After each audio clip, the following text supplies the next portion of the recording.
Those 5 words, simple, ordinary, seemingly insignificant, would quietly reshape 3 lives in ways none of them could have imagined. A young woman navigating through a crowded cafe on crutches, carrying grief so heavy it threatened to crush her. At a corner table bathed in morning light, a single father and his young daughter, completely unaware they were about to meet someone who would first break their hearts wide open, then carefully, lovingly, put all the pieces back together in an entirely new way. But before we continue, let us know where you're watching from. And if stories about compassion, healing, and life-changing encounters move you, subscribe now so you never miss moments like these.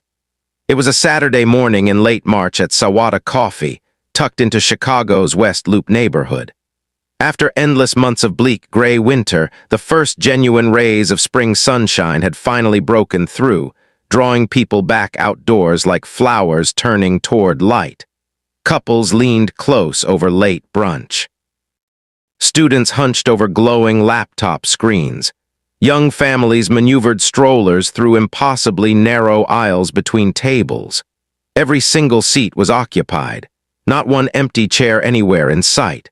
Marcus Brennan lifted his familiar black coffee to his lips and glanced up and saw her. A young woman balanced carefully on crutches, navigating the packed cafe with deliberate, practiced movements. Blonde hair pulled back in a loose ponytail, a few escaped strands framing her face. Brown eyes scanning frantically from side to side, desperately searching for any remaining seat.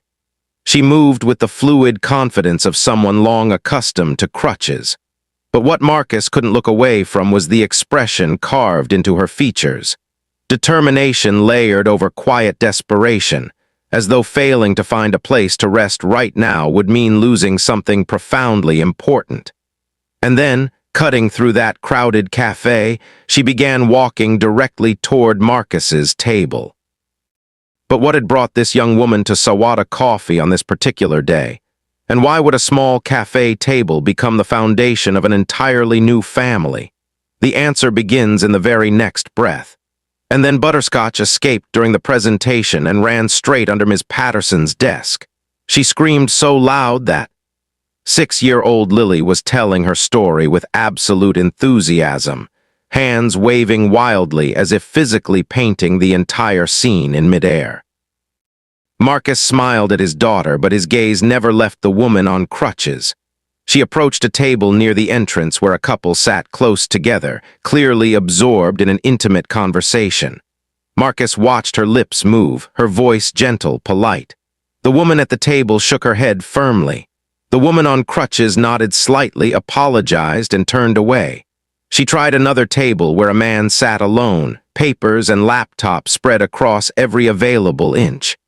Another shake of the head. Marcus saw her shoulders drop. He saw the way she bit down on her lip as if physically holding back tears that threatened to spill over. Something about witnessing that moment made his chest physically ache, a sharp, undeniable pain impossible to name. "Dad, are you even listening to me?" Lily's voice yanked Marcus back to the present.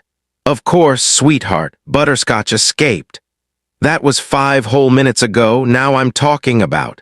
But Marcus's attention drifted once more.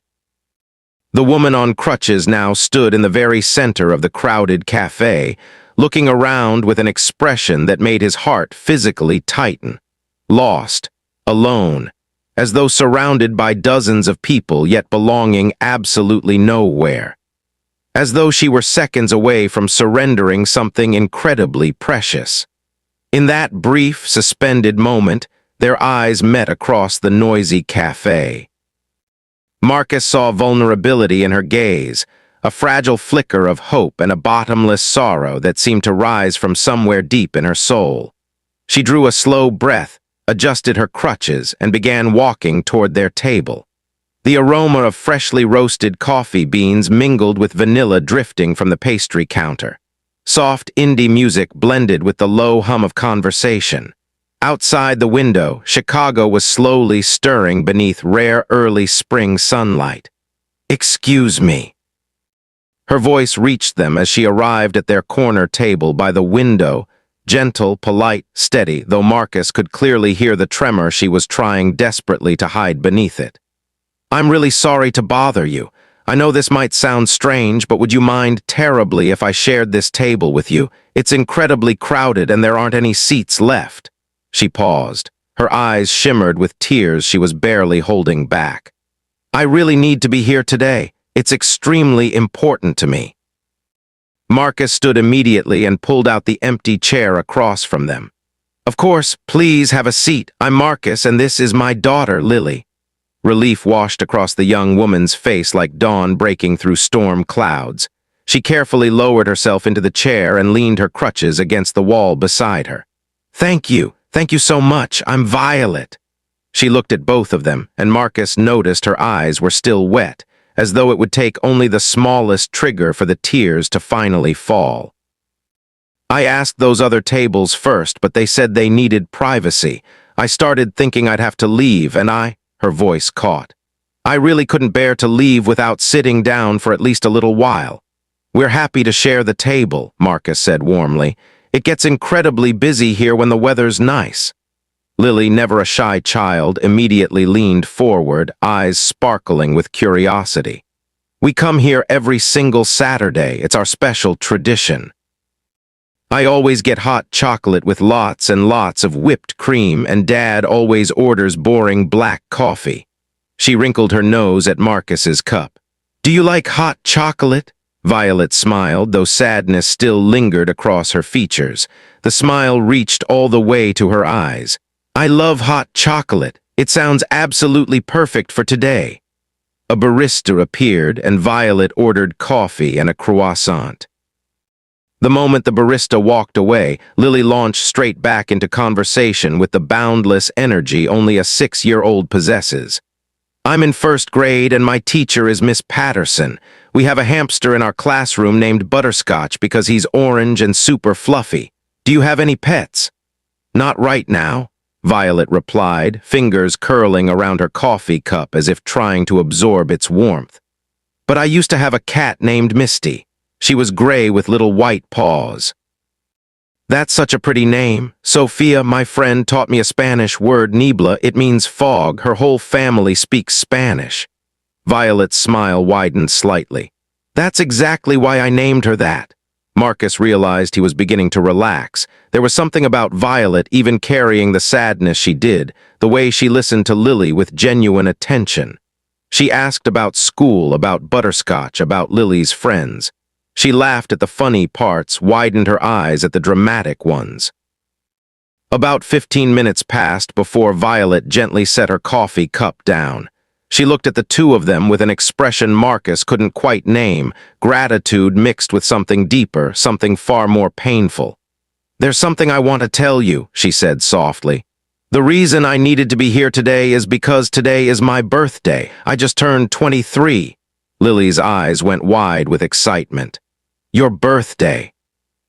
And without thinking, without asking permission, Lily jumped to her feet and sang out loud. "Happy birthday to you, happy birthday to you, happy birthday, dear Violet, happy birthday to you." Marcus immediately joined in, his deeper voice blending with his daughter's high, slightly off-key but enthusiastic singing. A few people at nearby tables turned to look. A woman smiled and joined in on the final line. An elderly couple across the café sang along as well. When the song ended, tears were streaming down Violet's cheeks, but she was smiling through them. Marcus saw something break open in her eyes like a small crack in armor she'd been wearing for far too long. She wiped her tears with trembling fingers. "That was the most beautiful thing anyone has done for me in a very, very long time. Thank you both so much." "Everyone deserves a birthday song," Lily declared with absolute certainty. Then her face suddenly lit up. "Dad, we have to get her a birthday cake. You can't have a birthday without cake." "Oh no, please don't." Violet shook her head quickly. Marcus glanced toward the pastry case near the register. "The cake here is actually really good. Are you okay with it? It's your birthday after all." "You've already been so kind," Violet said, her voice breaking. "I don't want to be any more trouble."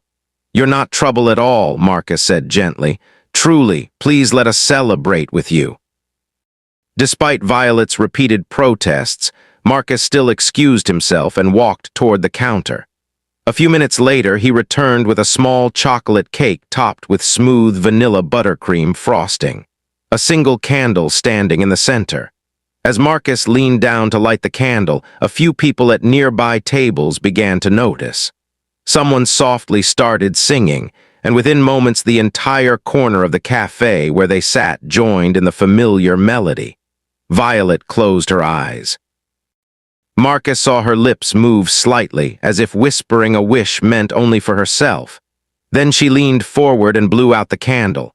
A small round of applause followed, rippling through the warm space of the cafe.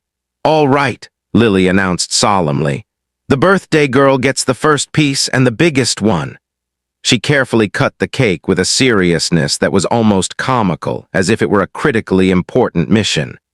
As they shared the cake together, something subtly shifted in the air around them. The sweetness of the moment and the unexpected kindness from strangers seemed to open a door inside Violet, a door she'd kept tightly locked for a very long time. "This cafe," she began, her voice barely above a whisper, eyes fixed on the plate in front of her. "This was my family's place, our Saturday morning tradition, just like yours and Lily's." Marcus's chest tightened. He glanced at Lily, who had stopped eating her cake, her child's intuition sensing the weight in Violet's voice. Violet looked up, her gaze meeting Marcus's. "It was me, my younger sister Paige, and my parents. We lived just a few blocks from here in a small apartment above Myopic Books. My father was a firefighter at Station 18. My mother was a pediatric nurse at Lurie Children's Hospital." She paused. Marcus saw her hand tremble around her fork. "We never had much money, but Saturday mornings at Sawada Coffee, those were the happiest moments of my entire life." Paige always ordered strawberry waffles with extra syrup. My dad told terrible jokes that made my mom groan but had us laughing non-stop, and my mom always secretly took a bite from everyone's plate. Violet's voice began to shake. "We sat at a table just like this one, and during those hours, nothing else in the entire world mattered." Marcus instinctively reached across the table and gently placed his hand over hers. "What happened, Violet?" Violet closed her eyes. A single tear slowly rolled down her cheek. 2 years ago, there was a gas leak in our building. The landlord had been warned many times about the old, corroded pipes, but he always said, "Next month I'll fix it, next month," and then next month again. She took a trembling breath, her fingers tightening around Marcus's hand as if it were the only lifeline keeping her afloat. "That night we were all asleep." Her voice broke. "The explosion." The next words were almost a whisper. "I woke up in the hospital 3 days later. The entire building had collapsed." Violet's whole body shook. Marcus could see the memories rushing back, the sounds, the smell of smoke, the sheer terror. "I was trapped under concrete and steel beams for nearly 6 hours before the rescue team found me." Her voice grew softer, as if she were reliving every agonizing second. "I remember the sound of twisting metal, the smell of gas, complete darkness. I called out to them, my dad, my mom, Paige. But there was only silence. Tears now streamed uncontrollably down her face. My left leg was completely crushed. The doctors said it couldn't be saved. They had to amputate it." Lily's eyes shimmered, tears pooling at the corners. Marcus squeezed Violet's hand tighter, and then Violet said the words Marcus knew were coming yet could never truly prepare himself to hear. "My parents and Paige," her voice shattered. "They didn't make it out. They died in the collapse, Paige." She was only 14. The space around them seemed to go quiet. The hiss of the espresso machine, the laughter from other tables were still there, but distant, as if coming from another world entirely. "She wanted to be a veterinarian," Violet continued, her voice thick with emotion. "She loved every animal she ever met. She brought stray cats home, took care of injured birds until they could fly again, cried over animals killed on the roadside. She had the biggest heart I've ever known." Violet's tears fell freely. Marcus felt his own eyes burn. "And my parents, they spent their entire lives saving other people. My father ran into burning buildings. My mother fought every day to save sick children." Her voice dropped to a whisper. But they couldn't save themselves, they couldn't save Paige, and they couldn't save me. Before Marcus could say anything, Lily quietly slid off her chair and walked around the table. Without a word, she wrapped her small arms tightly around Violet. "I'm really sorry about your family," Lily said softly, with the pure empathy only a child possesses. "That's the saddest thing I've ever heard, but you're not alone now. We're here with you." Violet pulled Lily closer and broke down completely, sobbing into the little girl's hair. Marcus stepped in, placing his hand on Violet's shoulder, holding them together. They stayed that way for a long time, 3 people, strangers less than an hour ago, now bound together by unexpected kindness and shared loss. But what happened next would test that bond in ways none of them could predict. When Violet finally calmed, she looked up, her eyes red and swollen. "I'm sorry, I didn't mean to." "You don't need to apologize," Marcus said firmly. "Not for your pain, never." Violet wiped her face and took a shaky breath. "I live with my aunt in Evanston now. She took me in after I was discharged and finished rehab, but it doesn't feel like home. Nothing feels like home anymore." She looked around the cafe, every table, every corner. "Today is my birthday. All I wanted was to come back here to feel close to them one more time. This is where we were happiest. I thought if I could just sit at a table in this cafe, maybe it would feel like they hadn't completely left." Violet looked at Marcus, fresh tears welling up again. "But when I arrived and saw how crowded it was, I almost left. Then you said yes. You let me sit here. You sang to me. You bought me a cake." Her voice trembled. "You made me feel like I mattered on a day when I felt completely alone in this world." "You do matter," Lily said firmly, still standing beside Violet. "And you're not alone anymore. Now you have us." Marcus smiled at the purity of his daughter's heart. He thought about how for the past 3 years, since the day his divorce from Bethany had been finalized, the two of them had come to this cafe regularly, almost like an unspoken vow. Saturday mornings had become sacred time, a rare moment of peace amid the chaos of single parenthood. "She's right," Marcus said. "You don't have to be alone today. This afternoon we're planning to go to Lincoln Park. Nothing special, just an ordinary Saturday for the two of us. Would you like to come along?" Violet looked stunned, as if she'd just heard something too good to believe. "Are you sure? I don't want to intrude on your time together." "You wouldn't be intruding," Marcus said, his voice firm but gentle. "We want you to come, truly." Violet hesitated for exactly one breath, then nodded. I'd really like that, thank you." They spent the rest of the afternoon at Lincoln Park. Lily ran straight for the swings as soon as they arrived, pumping her legs higher and higher, her laughter soaring on the wind. Marcus and Violet sat on a bench, talking in the way people only can when they feel a connection that is both surprising and somehow meant to be. The Chicago spring breeze blew softly, carrying the scent of damp earth and newly bloomed flowers. Sunlight filtered through the still sparse trees, scattering flickers of light across the paths. "How long have you had your Saturday morning tradition?" Violet asked, watching Lily swing higher and higher. 3 years, Marcus replied. And for the first time, he opened up about his own story. Since the divorce was finalized, Lily was 3 when her mother and I separated. "I'm sorry," Violet said quietly. "That must have been very hard." Marcus nodded, surprised at how easy it felt to say these things while sitting beside her. "It was hard but necessary. Bethany and I, my ex-wife, we got married very young, 22 right out of college. Back then we thought we wanted the same things. It turned out we didn't." He paused, watching Lily jump off the swing and run toward the climbing bars. "She's an artist, a free spirit. She loves spontaneity, adventure, road trips dreamed up at the last minute. And me?" Marcus smiled softly, as if admitting a long-known truth. "I'm a homebody. I like routine, quiet mornings, stability." Marcus let out a slow breath. "When Lily was born, we both tried very hard to make things work, but trying to become someone you're not, it's exhausting. We didn't hate each other. There was no anger, it was just. Slowly, we stopped loving each other, like colors fading under sunlight." "That sounds even harder than anger," Violet said. "It is," Marcus admitted. Because there's no one to blame, no betrayal, no dramatic fights, just a sad truth. Sometimes loving someone isn't enough if two people want fundamentally different lives. Violet was quiet for a moment, then asked softly, "Where is she now?" "Milwaukee," Marcus replied. "She's a curator at a gallery there. She visits Lily twice a month and calls often. Our divorce was relatively peaceful. We chose mediation instead of lawyers. I got primary custody because my teaching job is more stable and Lily needed that consistency."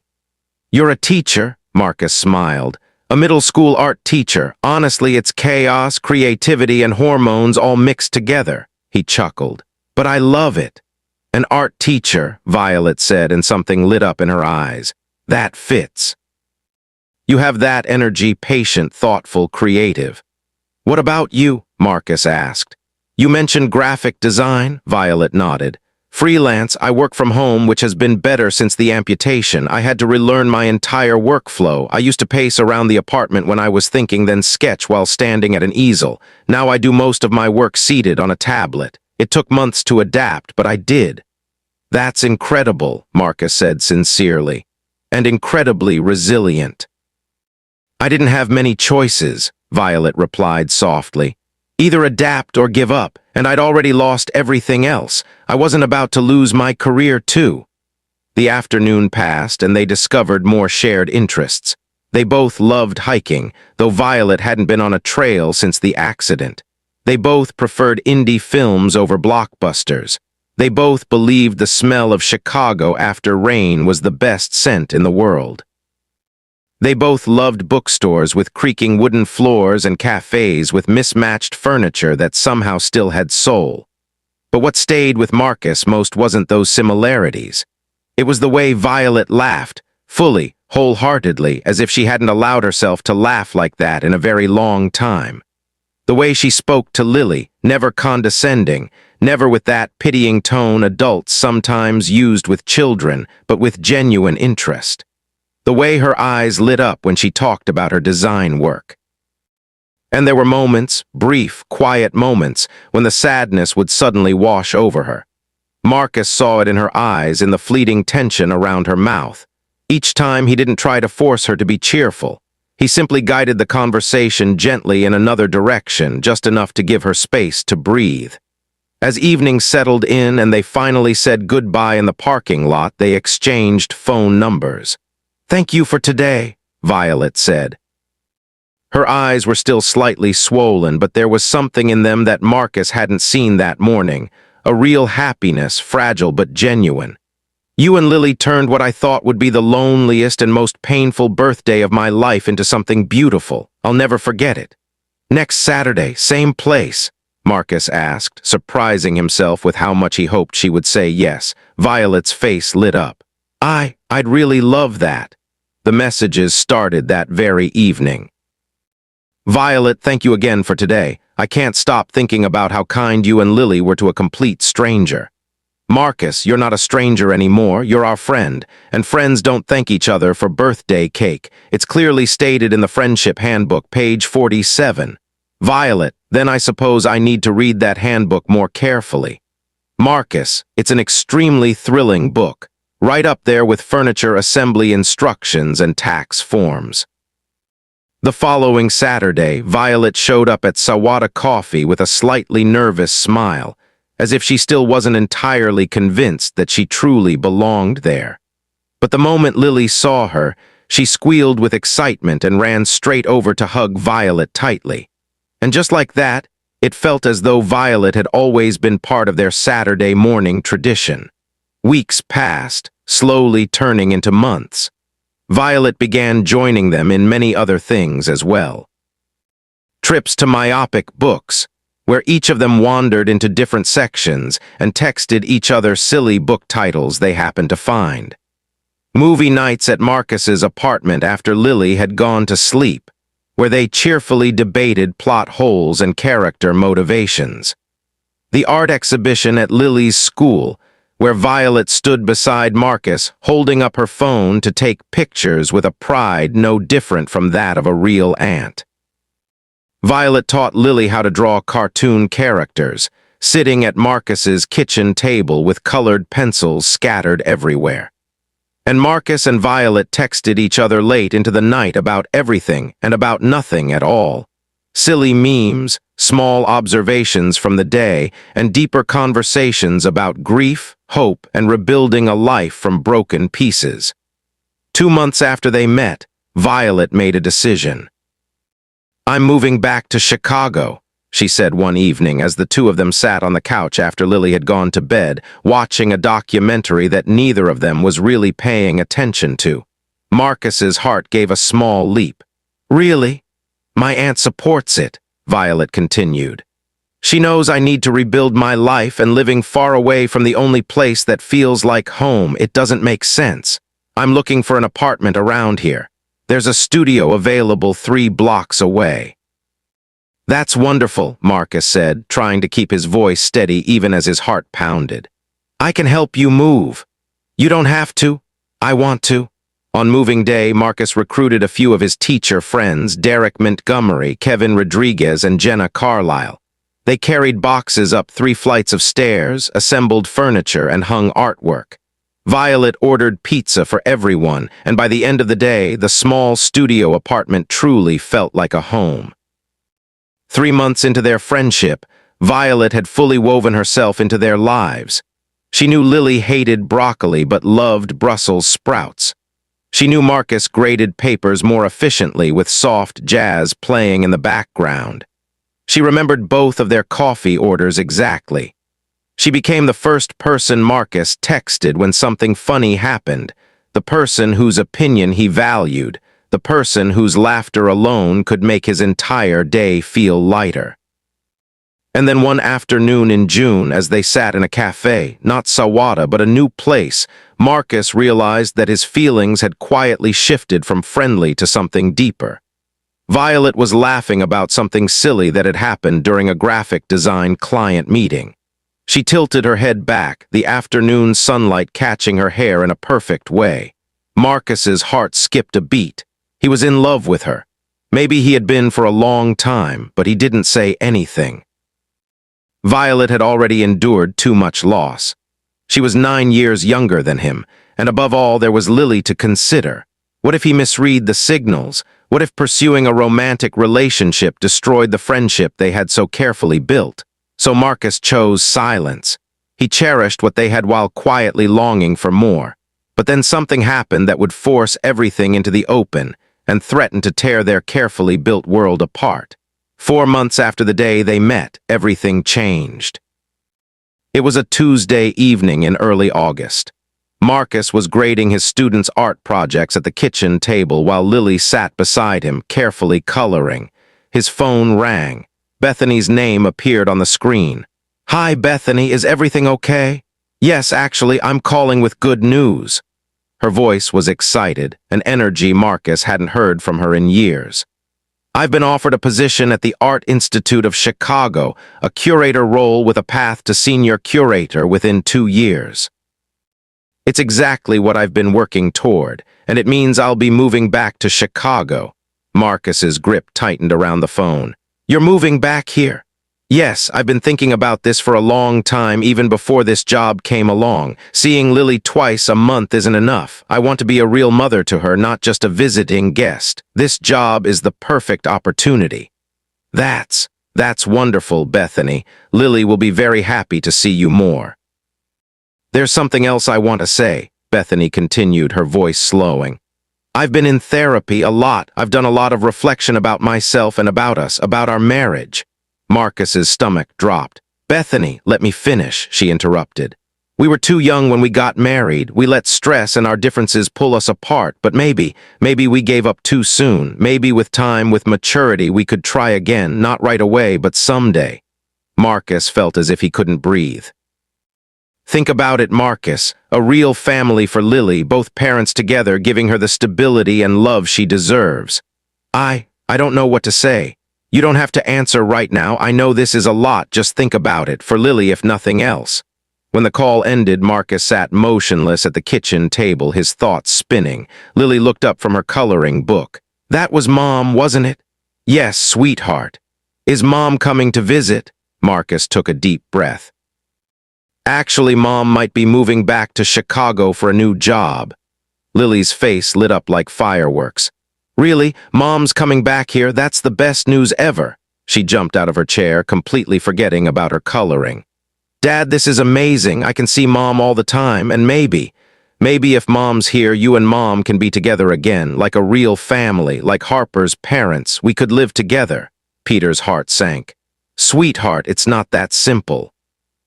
But it could be, Lily insisted with the innocent certainty of childhood. If Mom is here and you're here, you could fall in love with Mom again. That's how it always works in movies. Then we'd be a real family. I wouldn't have to go back and forth anymore, and we could have dinner together every single night. Marcus looked at his daughter, her eyes shining with hope, her radiant smile, and felt a dull ache spread through his chest.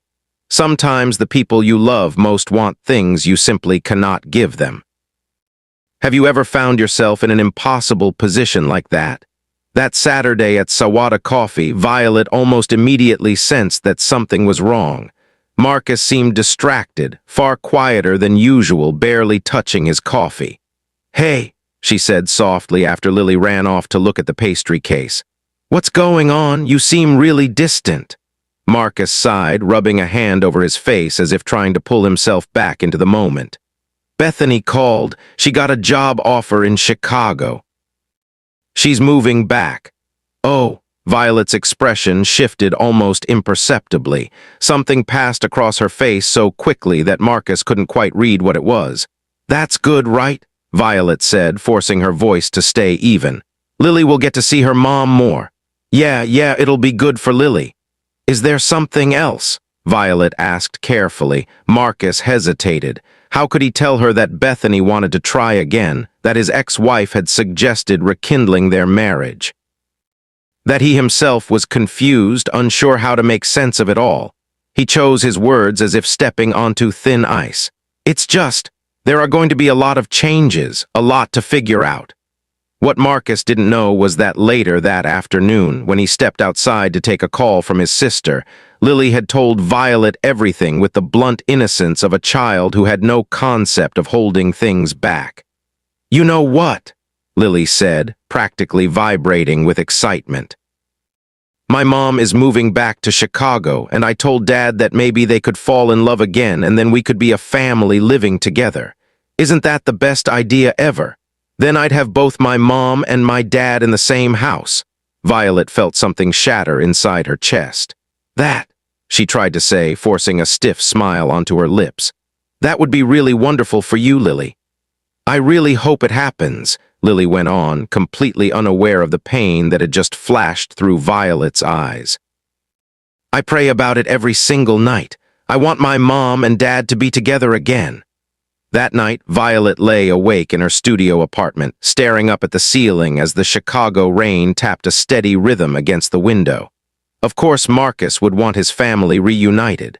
Of course, he would choose what Lily wanted most, both parents, a complete family unit. What could Violet possibly offer in comparison to that? She was just a broken girl who had wandered into their lives at a café. She had no right to stand in the way of Lily having a whole family again. And Marcus, he had never shown her that he saw her as anything more than a friend. She had been foolish to let herself fall in love with him, foolish to imagine he might feel the same. Over the next 2 weeks, Violet began to quietly withdraw. Marcus's messages were answered less and less. Invitations were declined gently, politely enough that there was nothing to argue with, yet cold enough to hurt. Marcus, want to go see a movie Friday night? Violet, I can't. Sorry, I'm buried in a big freelance deadline. Marcus, Saturday coffee. Violet, I'm not feeling very well, maybe another time. Marcus, next Saturday. Violet, I have to drive to Evanston to help my aunt with something. Marcus was confused and hurt. What had he done wrong? What had he said to upset her? The change had started right after he mentioned Bethany moving back. He tried calling, but Violet let it go to voicemail. Marcus, did I do something wrong? Please talk to me, I miss you. Hours later, the reply finally came. Violet, I just think I've been imposing too much on your time with Lily. You and she need your own space, especially with everything changing. Marcus stared at the message, unable to understand it. Imposing. Violet had become part of their family. How could she possibly think that? By the third Saturday without Violet, Lily looked around Sawada Coffee with confused, wounded eyes. Where's Violet? Why isn't she coming anymore? Did we do something to make her mad? No, sweetheart, Marcus said, trying to keep his voice gentle. She's just busy. But she's never busy like this before, Lily whispered, her voice small and hurt. I miss her, Dad. She's my friend. Marcus felt his throat tight. I miss her too, he admitted. That night, after tucking Lily into bed, Marcus sat on the couch trying to piece everything together. Violet had started pulling away right after he mentioned Bethany. And Lily had been so excited about the idea of her parents getting back together. Unless the realization hit him like a freight train. Lily must have told Violet about wanting her parents to reunite. And Violet, sweet Violet, who had lost her entire family, probably believed she was standing in the way of Lily getting a whole home again. She was sacrificing her own happiness, sacrificing the friendship they had built, simply because she thought it was the right thing to do for Lily. Marcus jumped to his feet and grabbed his keys. 20 minutes later, Marcus stood outside Violet's apartment door and knocked. When Violet opened it, surprise flashed across her face, then immediately something like panic. Marcus, what's wrong? Is Lily okay? Lily's fine, Marcus said quickly. She's with our neighbor, Mrs. Kowalski. We need to talk, please. Violet hesitated, then stepped aside to let him in. The studio apartment was small but warm. And what made Marcus stop short immediately was the photos. Photos everywhere. Pictures of her late family on every surface. A younger Violet, Paige grinning, her parents with their arms around both girls. Moments frozen in time, a world that had been lost. They sat down on the old sofa. Marcus turned to face her, direct enough to leave neither of them an escape. You pulled away because of Bethany, didn't you? Violet's eyes filled instantly with tears. Marcus, Lily told you, didn't she? Marcus asked, his voice dropping. About wanting Bethany and me to get back together. Violet looked down, twisting her hands in her lap. She's excited about having both her parents in the same city, and she should be excited. She deserves a complete family, Marcus, parents who love each other, living together. After everything she's been through with the divorce, she deserves that fairy tale ending. Violet, Marcus said, his voice rough. Look at me, please. She looked up. Tears slid down her cheeks. I need you to understand something, Marcus said firmly, taking her hands. Bethany and I are not getting back together. We don't love each other. We haven't for years. Living in the same city doesn't change that. But she wants to try again. She mentioned it as a possibility, Marcus said more firmly. And I didn't seriously consider it, not for a second. Bethany and I don't belong together. We never truly did. We were young and in love with the idea of love, but we weren't compatible as partners. That hasn't changed. But Lily wants. Lily is 6, Marcus said gently but decisively. She has fairy tale ideas where everyone lives happily ever after in the same house. But that's not reality, and it's not what's best for her. Bethany and I can still be great parents to Lily without being married to each other. She'll understand when she's older. Marcus, I'm not finished, he interrupted, his heart pounding so loudly he could hear it. I need to say something, and I need you to really hear me. Violet stopped breathing. The past 4 months have been the happiest months of my life since the divorce, Marcus said, his voice shaking. Not because of convenience, not because of circumstance, but because of you. Violet's breath caught. Because you make me laugh in ways I thought I'd forgotten how. Because you see the world through a lens that pulls me in. Because you're kind, resilient, real, and beautiful. And because when I'm with you, everything feels right in a way it never did with Bethany. Violet's tears fell harder. You can't say things like that. Why not? Marcus asked, almost laughing through the pain. It's the truth. He took both her hands, holding them tightly. You're not standing in the way of anything, Violet. You're not an obstacle to my family. You are my family. You've been my family since the day you asked to share our table. Lily loves you, and he took a trembling breath. I love you, I am in love with you, I've been in love for weeks, maybe months, and I hope you feel the same. Violet looked at him, tears streaming, her breath uneven. I do, she whispered. I've loved you since the day you sang happy birthday to a stranger and made her feel seen, but I couldn't. I couldn't let myself hope that you— Marcus pulled her into his arms. Violet broke down against his chest, as if all the emotions she had been holding back for weeks had finally found somewhere to spill. He held her tightly, one hand cradling the back of her head, the other wrapped around her waist. You're allowed to hope, he whispered into her hair. You're allowed to want. You're allowed to be loved, Violet. You're allowed to be happy. I love you, Violet said, pulling back to look at him through tears. I love you so much, and I love Lily, but I'm scared. Scared of what? Scared of ruining this, scared you'll realize I'm not enough, scared Lily will resent me because I'm not her mom. Scared. Marcus kissed her softly, gently, filled with months of longing that had never dared to be spoken. When they pulled apart, he rested his forehead against hers. You are enough, Marcus said firmly, cupping her face in his hands. You are more than enough, and we'll figure everything out together. Bethany moving back, new custody arrangements, all of it. But please don't pull away from us, don't leave us, we need you. I won't leave, Violet promised, clutching his shirt like a lifeline. I'm sorry I tried, I'm so sorry. You don't need to apologize, Marcus said, kissing her forehead. You being in our lives is the right thing. They held each other for a long time. Outside, the Chicago rain continued its steady rhythm against the window, as if washing away fear and doubt, leaving between them only the truth. The next morning, Marcus sat Lily down at the kitchen table for a conversation he knew he could not avoid. Sweetheart, he began, his voice slow and steady. I need to talk to you about Mom moving back to Chicago. Lily looked at him with eyes full of hope, her toast paused halfway to her mouth. Your mom and I both love you more than anything in this world, Marcus said. And Mom wants to move back here so she can see you more. That is truly wonderful. But he drew in a breath as if he had to gather all his courage to say what came next. Mom and I are not getting back together. Lily's face fell immediately. The toast hung forgotten in the air. But why? If Mom is here, then? Because sometimes, Marcus said gently, people who care about each other realize they're better as friends than as husband and wife.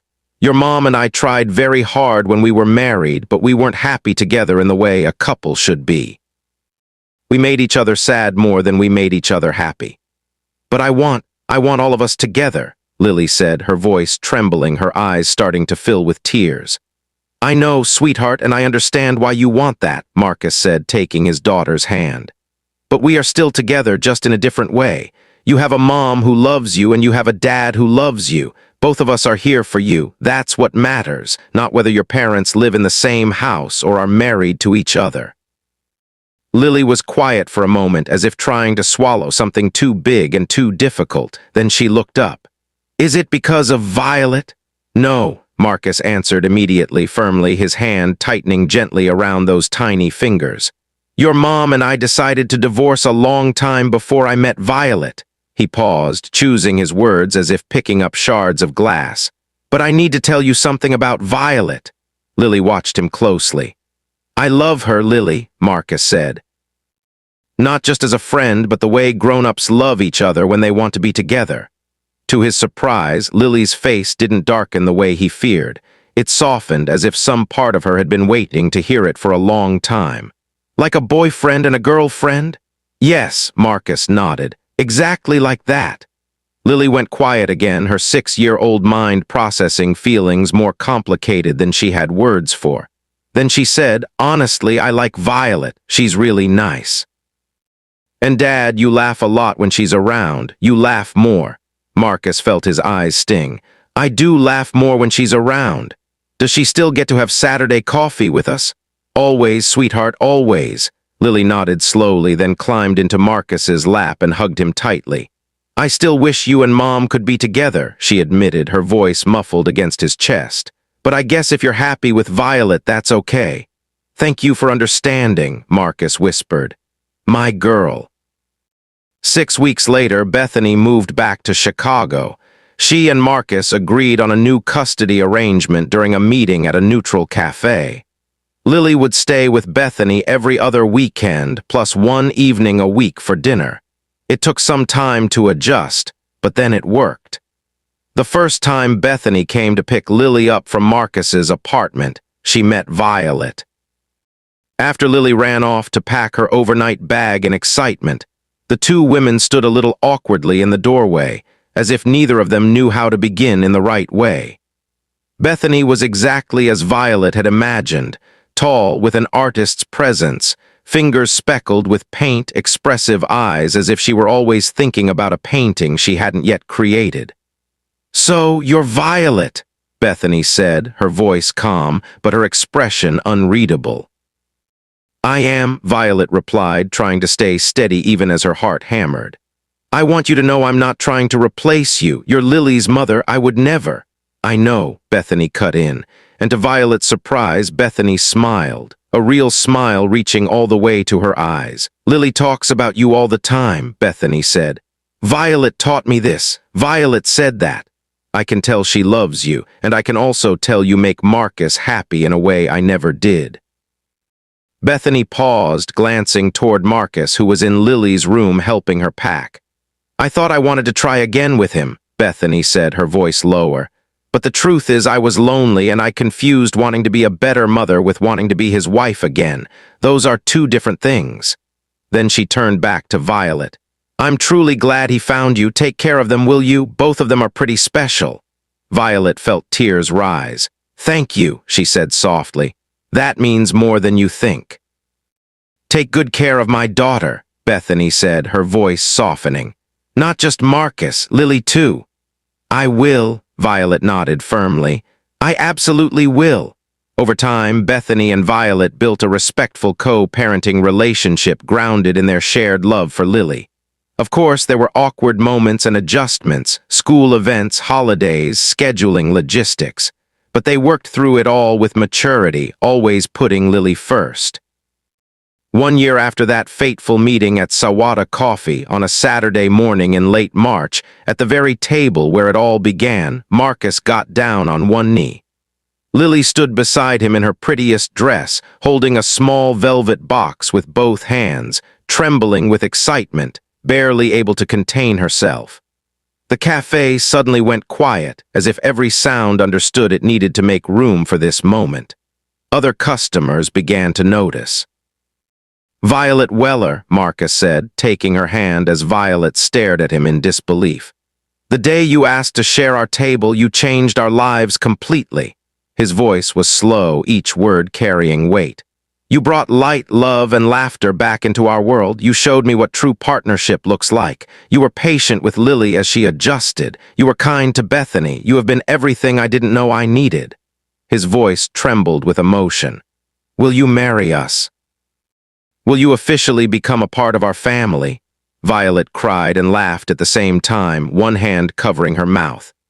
"Yes," she burst out, breaking open. "Yes, yes, absolutely yes." Lily opened the velvet box, revealing a beautiful ring, simple, elegant, with a small diamond catching the morning light. The whole cafe erupted in applause. The very people who had sung "Happy Birthday" 8 months earlier were now cheering for a new beginning. Marcus slid the ring onto Violet's finger and kissed her. Lily rushed forward, wrapping her arms around both of them. Mr. Grant Holloway, the owner, brought out a bottle of champagne for Marcus and Violet and hot chocolate for Lily on the house. "To the family that started at table 7, someone shouted, and the entire cafe raised their cups. 6 months later, they got married on a warm Saturday morning in September. The wedding took place right there at Sawada Coffee, at the corner table where everything began. The owner closed the cafe for the morning, transforming it into a space that was both simple and sparkling, white flowers and string lights.